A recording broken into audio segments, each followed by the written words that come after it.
রেজাল করিম আবরার সাহেব, লুৎফর রহমান ফরাইজি সাহেব, আমরা সাবধান হইয়া যান।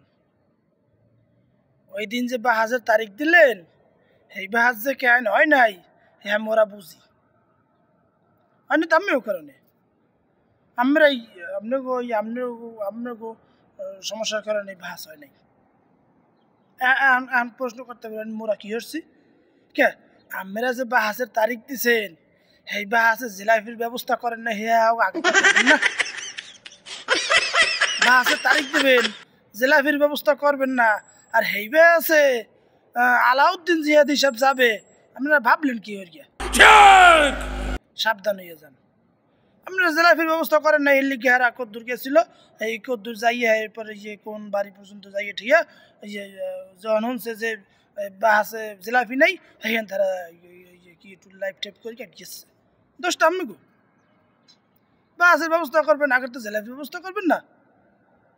যাই হোক, এইবার ভুল করছেন ফিরকে যদি বাহাসের ব্যবস্থা করেন, এই বাহাসের কোনো তারিখ ই করেন, এই হাগলে গিয়ে জিলাপির ব্যবস্থা করিয়ে এরপর বাহাস চালাবেন, বুঝছেন? হেরা জিলাপি যারা বাহাস করে না, হেরা হেরা গুদ্দা হাগো তুই না, হেরা তো ছোটো না, জিলাপি যারা আকার বাহাস করিয়ে হেলাবেন আপনারা।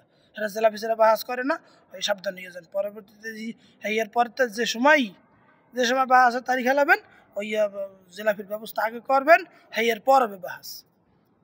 দেখছেন হ্যাঁ এই কোন পর্যন্ত গেছিল, আমি বলে গিয়ে সিতুদূর গেছে না, সিতুদূর গেছে না গো, হ্যাঁ গেছে দেন সিতুদূর নেই, আপনি গলে গিয়ে এই কোন পর্যন্ত গেছিল, যখন হচ্ছে যে বাহাসের ই নাই, এই যে জিলাপি নাই, হ্যাঁ হ্যাঁ হেন তাই গেছে। যাই হোক, যে খালি আপনারা না, এই সমস্ত কৌমি আলেমকে বলতেছে, মুই কইতে আসছি যে এই যতবার বাহাসের হ্যাঁগুলোকে বাহাসের লাগে ব্যবস্থা হইতে হলে আগে জিলাপির ব্যবস্থা করতে হবে। যাই হোক, সবাই ভালো থাকেন। আসসালামু আলাইকুম।